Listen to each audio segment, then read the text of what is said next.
Hello student. आज हम बात कर रहे हैं अंतर्राष्ट्रीय संगठन के अंतर्गत संयुक्त राष्ट्र और अंतर्राष्ट्रीय विवाद। यह जो टॉपिक है यह अंतर्राष्ट्रीय संगठन के अंतर्गत आने वाला टॉपिक है, जिसमें हम देखेंगे कि संयुक्त राष्ट्र के सामने आने वाले अंतर्राष्ट्रीय विवाद कौन कौन से हैं और उन विवादों का समाधान करने में संयुक्त राष्ट्र संघ को कितनी सफलता मिली और किन विषयों पर उन्हें सफलता नहीं मिली। इन बातों पर हम आज चर्चा करने वाले हैं। तो जैसा कि आप जानते हैं कि 24 अक्टूबर 1945 में संयुक्त राष्ट्र संघ का गठन हुआ और संयुक्त राष्ट्र संघ के गठन होने के पश्चात संयुक्त राष्ट्र संघ के समक्ष अनेक ऐसे अंतर्राष्ट्रीय विवाद आए जिनका समाधान करने में अंतर्राष्ट्रीय संगठन मतलब संयुक्त राष्ट्र संघ को बहुत मशक्कत भी करनी पड़ी। लेकिन बहुत से ऐसे मामले हैं जिन पर यूएनओ को सफलता भी मिली और कुछ ऐसे मामले हैं जिनमें उसे सफलता नहीं मिली। तो उन्हीं विवादों को हम आज जानेंगे। तो संयुक्त राष्ट्र संघ का उद्देश्य राजनीतिक समस्याओं का समाधान करते हुए अंतर्राष्ट्रीय शांति और सुरक्षा को प्रोत्साहन देना है। विश्व राजनीतिक कार्यों के आधार पर ही यूएन की सफलता और असफलता का मूल्यांकन किया जाता है। अब कई अंतर्राष्ट्रीय विवाद है जिनको सुलझाने में यूएनओ को सफलता भी मिली है।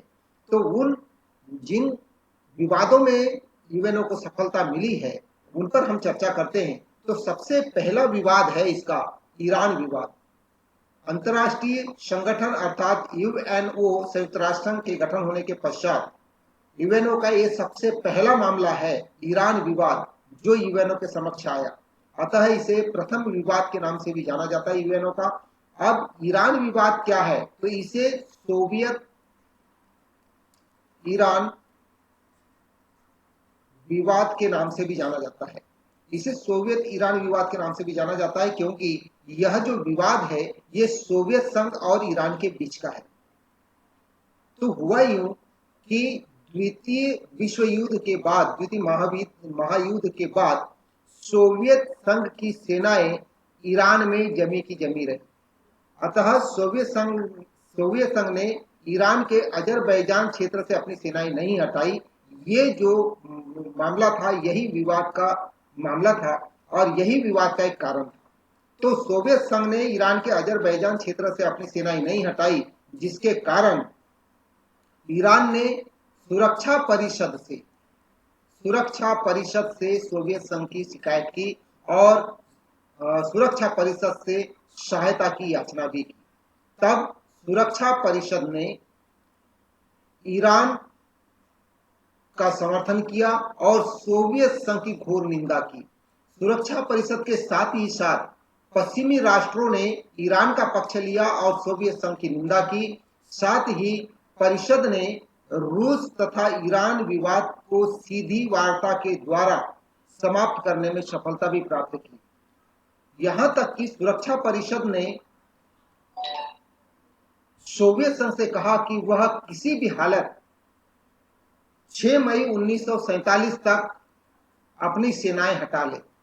लेकिन सोवियत संघ ने उसके पूर्व ही 21 मई 1946 को रूसी सेनाओं को ईरान से खाली करा लिया, क्योंकि खाली कराने के पीछे भी एक कारण यह है कि पश्चिमी राष्ट्रों का और सुरक्षा परिषद का पूरा समर्थन ईरान को मिल रहा था और ऐसी स्थिति में सोवियत संघ को यह विरोध अपने पक्ष में नहीं लगा, इसीलिए उसने ईरान से अपनी सेनाएं जो है वो खाली करा दिया, ईरान से अपनी सेनाएं निकाल दी गई। और इस प्रकार यह जो यूएनओ के समक्ष सबसे पहला जो सोवियत ईरान विवाद आया था, उस सोवियत ईरान विवाद को यूएनओ ने सफलतापूर्वक इसका समाधान कर लिया और इसका समाधान करने में सफलता प्राप्त कर ली। अर्थात यूएनओ की जो शुरुआत है वो एक अच्छी शुरुआत के रूप में आरंभ हुई कि उन्होंने यानी यूएनओ ने किसी आने वाले प्रथम विवाद को सफलतापूर्वक हल कर लिया। दूसरा विवाद था दोस्तों यूनान विवाद। अभी यूनान विवाद क्या है? तो यूनान विवाद के संदर्भ में हम देखेंगे तो यूनान विवाद में भी जो महायुद्ध के बाद यूनान में ब्रिटिश सेना जमी हुई थी।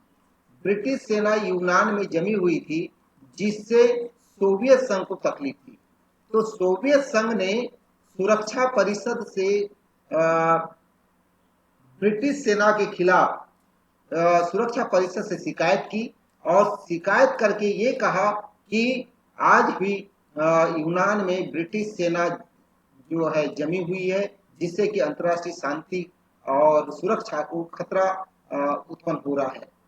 तब सुरक्षा परिषद में इस विषय को लेकर के गंभीर चिंतन किया गया। गंभीर चिंतन करने के पश्चात यूनान के जो प्रतिनिधि हैं, तो यूनानी प्रतिनिधियों ने इस बात को कहा कि यूनान में जो ब्रिटिश सेना अभी विद्यमान है, ब्रिटिश सेना अभी है, वह जो ब्रिटिश सेना जो है वह यूनान के नागरिकों के हित में है। अर्थात इस प्रकार से यूनानी प्रतिनिधियों ने ब्रिटिश सेना का समर्थन किया और इस प्रकार जब इसने ब्रिटिश सेना का समर्थन किया यूनानी प्रतिनिधियों ने, तो इससे सोवियत संघ को बहुत बड़ा झटका लगा। दूसरी बात ये हुई कि यूनान ने फिर 3 दिसंबर 1946 को सुरक्षा परिषद से शिकायत की कि साम्यवादी राज्य जो है उसकी सीमाओं पर आक्रामक कार्रवाई कर रहा है। तो संघ की महासभा ने इस विवाद को हल करने के लिए एक आयोग का गठन किया, एक आयोग की नियुक्ति की और यह जो आयोग जो नियुक्त किया गया था सुरक्षा परिषद के द्वारा, इस आयोग के सदस्यों को अल्बानिया और बुल्गारिया और यूगोस्लाविया में इनके सदस्यों को आयोग को प्रवेश नहीं करने दिया। यहाँ इनकी सीमाओं में घुसने से इन्हें रोक दिया गया। तो संघ ने यूनान व अन्य राज्यों को पारस्परिक वार्ता के द्वारा इस विवाद को हल करने का परामर्श दिया। अंत में यूएनओ यूनान के विवाद को हल करने में सफल हो गया और इस प्रकार यूनान विवाद में भी यूएनओ को सफलता प्राप्त हो गई। अर्थात यूएनओ सफलतापूर्वक यूनान विवाद को भी हल कर गया। तीसरा विवाद है इसका बर्लिन की समस्या। अब बर्लिन की समस्या क्या है? तो द्वितीय महायुद्ध के पश्चात बर्लिन की समस्या खड़ी हुई। अब बर्लिन की समस्या खड़ी हुई तो इसमें हुआ ये कि जर्मनी की हार हुई और जर्मनी ने अपने बिना शर्त आत्मसमर्पण कर दिया। बिना शर्त, जब बिना शर्त जर्मनी ने आत्मसमर्पण कर दिया तो यहाँ पर बर्लिन को 4 भागों में विभक्त कर दिया गया। तो वहां पर बर्लिन को जो 4 भागों में विभक्त किया गया तो यहाँ पर तो जर्मनी के एक नगर पोस्टडेम में इन महाशक्तियों का एक सम्मेलन हुआ और ये सम्मेलन हुआ था 17 जुलाई से 2 अगस्त 1945 तक। तो 17 जुलाई से 2 अगस्त 1945 तक पोस्टडेम सम्मेलन हुआ, जिसमें ये चारों महाशक्तियों के जो राष्ट्र प्रमुख है इनका एक सम्मेलन था। इस सम्मेलन में कुछ निर्णय लिए गए। इस सम्मेलन में निर्णय लिया गया कि बर्लिन का 4 भागों में विभाजन किया जाएगा और 4 भागों में इसका विभाजन किया गया। तो 4 भाग आप देखेंगे तो इसमें है एक फ्रांस सेक्टर और दूसरा है ब्रिटिश सेक्टर और तीसरा है अमेरिकन सेक्टर और चौथा जो है वो सोवियत सेक्टर। तो इस प्रकार से बर्लिन को 4 भागों में बांट लिया गया और बर्लिन का जो पूर्वी क्षेत्र है, तो बर्लिन का पूर्वी क्षेत्र जो है वो सोवियत संघ को दिया गया और बर्लिन का पश्चिमी क्षेत्र 3 भागों में बांटा गया। एक फ्रांस को दिया गया, दूसरा ब्रिटेन को दिया गया और तीसरा अमेरिका को दिया गया। तो इस प्रकार से बर्लिन का 4 भागों में विभाजन कर लिया गया और इस विभाजन के बाद पोस्टडेम सम्मेलन में और भी एक बात रखी गई थी। पोस्टडेम सम्मेलन में एक और भी निर्णय लिया गया था और ये कहा गया था कि इस बर्लिन का 4 भागों में विभाजन किया जा रहा है, जो 4 महाशक्तियों को दिया जा रहा है, अमेरिका, रूस, ब्रिटेन और फ्रांस को। लेकिन शर्त ये है कि ये चारों जो महाशक्तियां हैं वो जर्मनी के आर्थिक एकता जर्मनी की आर्थिक एकता को बनाए रखेंगे। तो जर्मनी की आर्थिक एकता को बनाए रखेंगे, ये चारों की जिम्मेदारी थी, ये चारों राष्ट्रों की। लेकिन चारों राष्ट्रों ने इस समझौते का उल्लंघन किया, अर्थात जर्मनी की आर्थिक एकता पर किसी भी प्रकार का ध्यान नहीं दिया गया। यहां तक कि 1948 में समान मुद्रा का प्रचलन भी चालू कर दिया गया पश्चिमी राष्ट्रों के द्वारा, जो एक विवाद का कारण बना। और इसी विवाद के कारण सोवियत संघ ने बर्लिन की नाकेबंदी कर दी।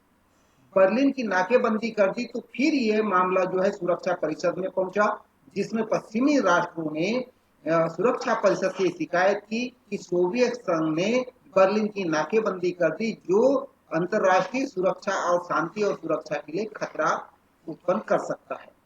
तो इस प्रकार से ये मामला यूएनओ में गया। अब यूएनओ में गया तो यूएनओ इस मामले को सुलझाने में अपने आप को सफल नहीं देख पा रहा था, यानी यूएनओ इसे सफलतापूर्वक इसका समाधान नहीं खोज पा रहा था। कारण ये था क्योंकि ये जो लड़ाई थी ये महाशक्तियों के बीच की लड़ाई थी। तो महाशक्तियों के बीच की लड़ाई होने के कारण यूएनओ को अच्छी खासी यहाँ पर मशक्कत करनी पड़ी। फिर इन चारों महाशक्तियों ने आपस में ही समझौते का रास्ता इख्तियार किया, और इन चारों महाशक्तियों ने आपस में समझौता किया और समझौता करके सुरक्षा परिषद को सूचना दी कि इन चारों राष्ट्रों ने आपस में समझौता कर लिया है, और इस प्रकार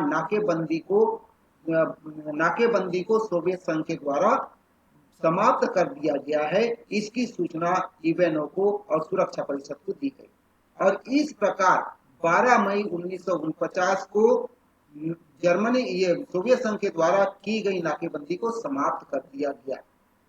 अब दोस्तों हम चौथी इसकी समस्या देखते हैं। चौथे एक समस्या के रूप में चौथा विवाद जो है वो यूएनओ के सामने आया, और वो है कोरिया संकट। अब ये कोरिया संकट है क्या?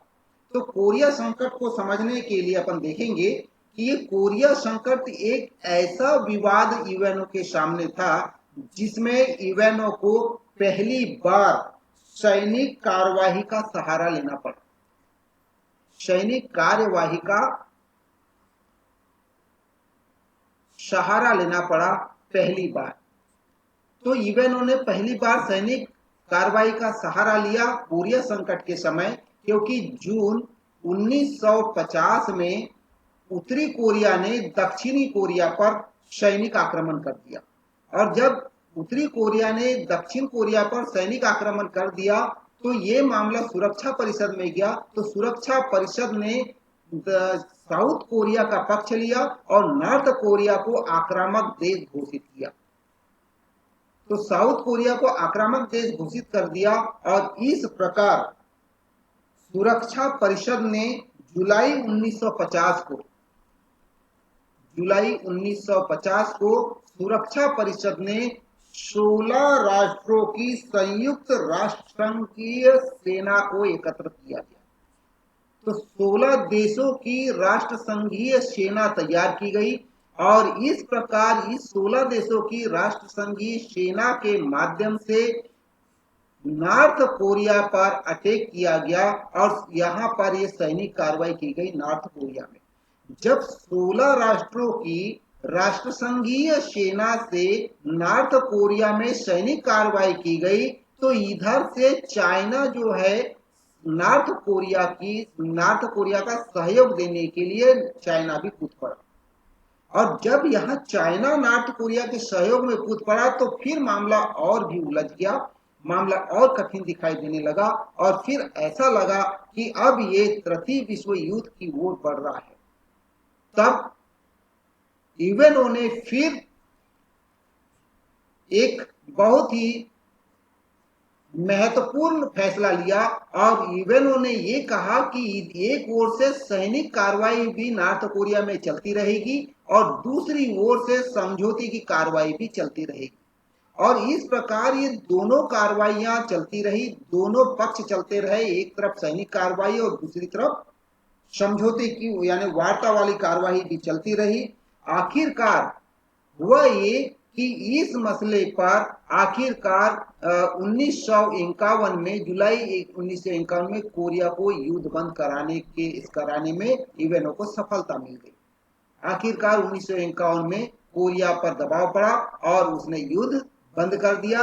इस प्रकार इस कोरिया संकट पर भी संयुक्त राष्ट्र संघ को एक उल्लेखनीय सफलता प्राप्त हुई और ये एक चौथे जो विवाद है उसको भी सफलतापूर्वक इवेनो ने हल कर लिया, इसका समाधान कर लिया। तो दोस्तों ये चार महत्वपूर्ण विवाद मैंने आप लोगों के समक्ष इस वीडियो में रखा है। इसके बाद और भी इसके विवाद है, लेकिन उसको इसी वीडियो में हम समाहित नहीं कर सकते हैं क्योंकि बहुत लंबा ये टॉपिक हो, बहुत लंबा ये लेक्चर हो जाएगा और आप लोग इसको पूरा नहीं देख पाएंगे। इसीलिए इस वीडियो को मैं यहीं पर समाप्त करता हूं और दूसरी नई वीडियो इसके आगे के जो विवाद हैं उसको हम अगली वीडियो में हम इसको लेकर आएंगे।